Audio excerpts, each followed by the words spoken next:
Hello anime lovers. स्वागत है आप लोगों का एज ऑफ टेरर की एक और नए एपिसोड पर। और आज मैं एक्सप्लेन करूंगा इसकी आगे की कहानी को। तो चलिए बिना किसी देरी के एक्सप्लेनेशन की शुभारंभ करते हैं। तो हमने पिछले एपिसोड के आखिर में देखा कि सिस्टर रुई लिनफैन को मैसेज करती है कि पिंक सिटी में एक घोस्ट स्पिरिट अपीयर हो चुका है जिसे कोई रोक नहीं पा रहा।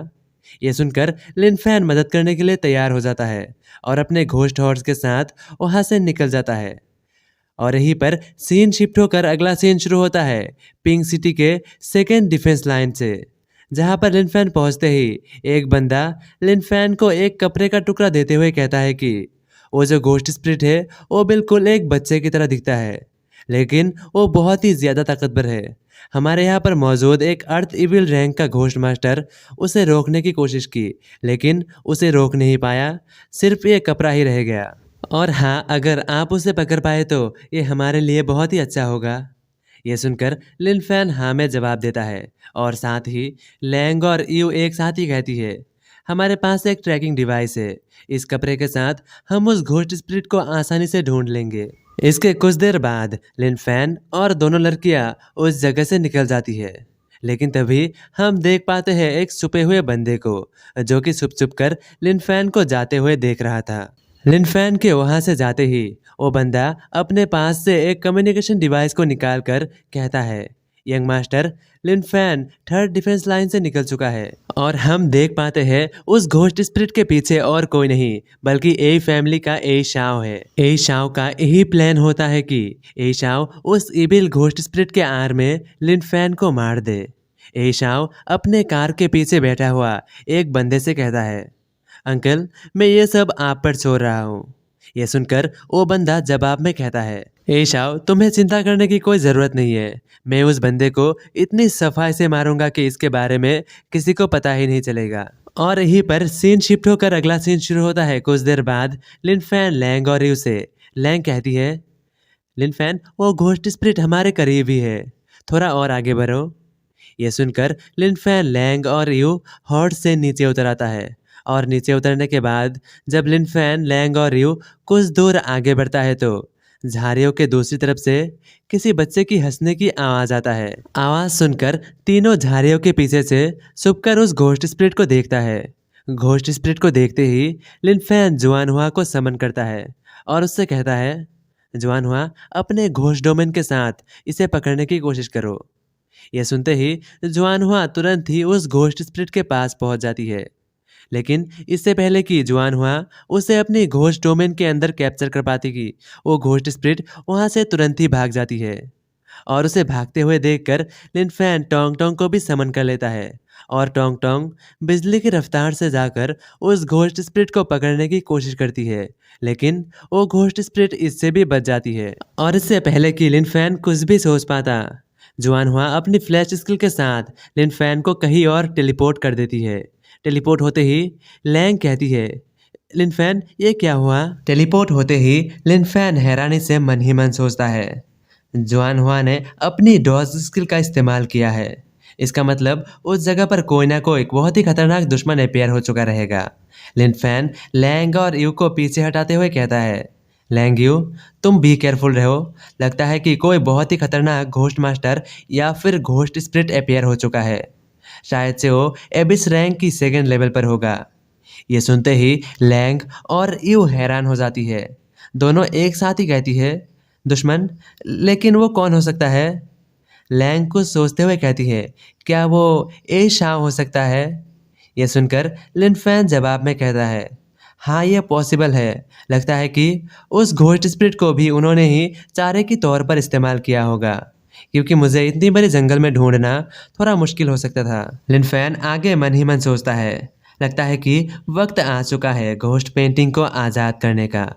लिनफैन जुआनहुआ को ऑर्डर देता है, जुआनहुआ, तुम लैंग और यू की प्रोटेक्शन करो, इन्हें कुछ होने मत देना। यह कहकर लिनफैन घोस्ट पेंटिंग को आज़ाद कर देता है। घोस्ट पेंटिंग को आज़ाद करते ही लिनफैन के सिस्टम से नोटिफिकेशन आता है, होस्ट, आपका चौथा मिशन कंप्लीट हुआ, इसके बदले में आपको घोस्ट पेंटिंग की ओर से 20 कॉम्पिनियन फेवरेबिलिटी पॉइंट मिलता है।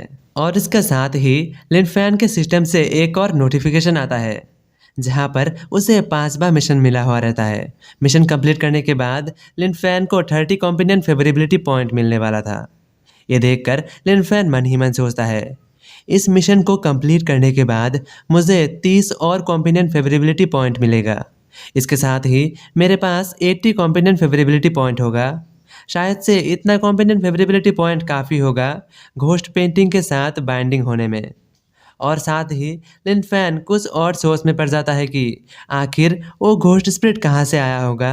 लेकिन तभी अचानक से लिनफैन के कम्युनिकेशन डिवाइस पर एक नोटिफिकेशन आता है। नोटिफिकेशन की आवाज़ को सुनकर लिनफैन अपने टोकन को बाहर निकाल लेता है।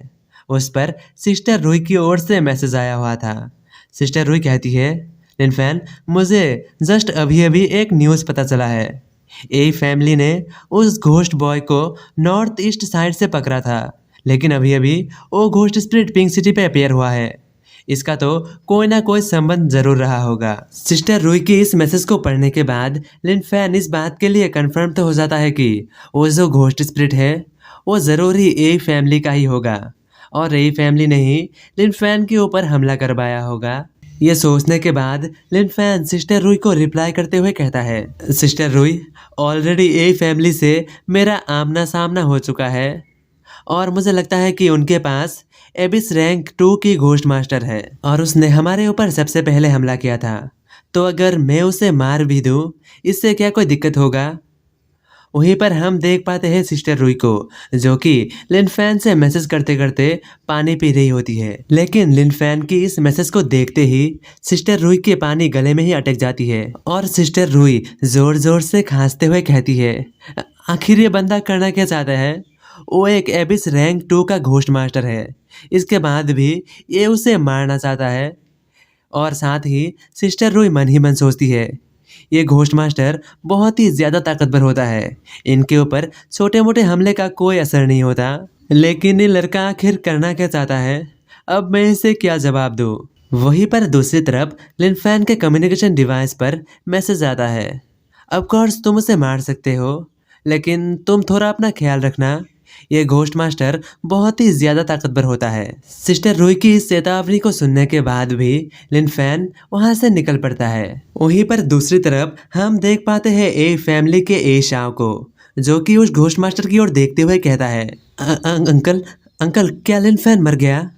सवाल सुनकर वो बंदा जवाब में कहता है, नहीं, मैं उसे मारने में कामयाब नहीं रहा, वो भाग गया। अचानक से ही वो हवा में गायब हो गया। जवाब को सुनते ही ए शाव को गुस्सा आ जाता है और वो गुस्से में चिल्लाते हुए कहता है, आखिर ये कैसे पॉसिबल है? आप तो लिनफैन से कितना ज़्यादा ताकतवर हो और उसके पास सिर्फ एबिस रैंक का घोस्ट स्पिरिट है और आपके पास तो उससे भी ज़्यादा खतरनाक घोस्ट स्पिरिट है, फिर भी वो भागने में कामयाब रहा।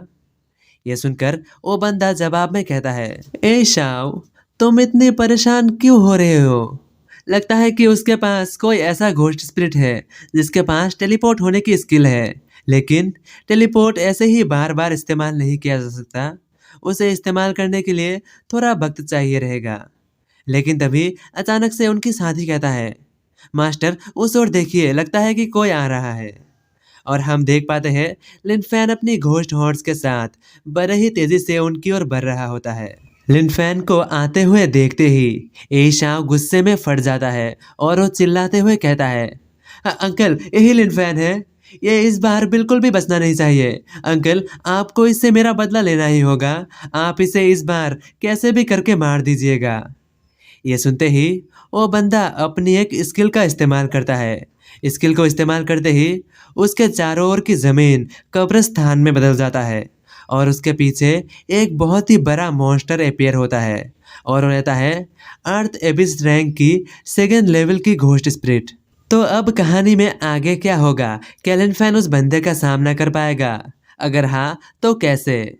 सवाल का जवाब जानने के लिए देखते रहिए आगे आने वाले एपिसोड्स। मैं मिलता हूँ अगले किसी वीडियो के साथ, तब तक के लिए बाय।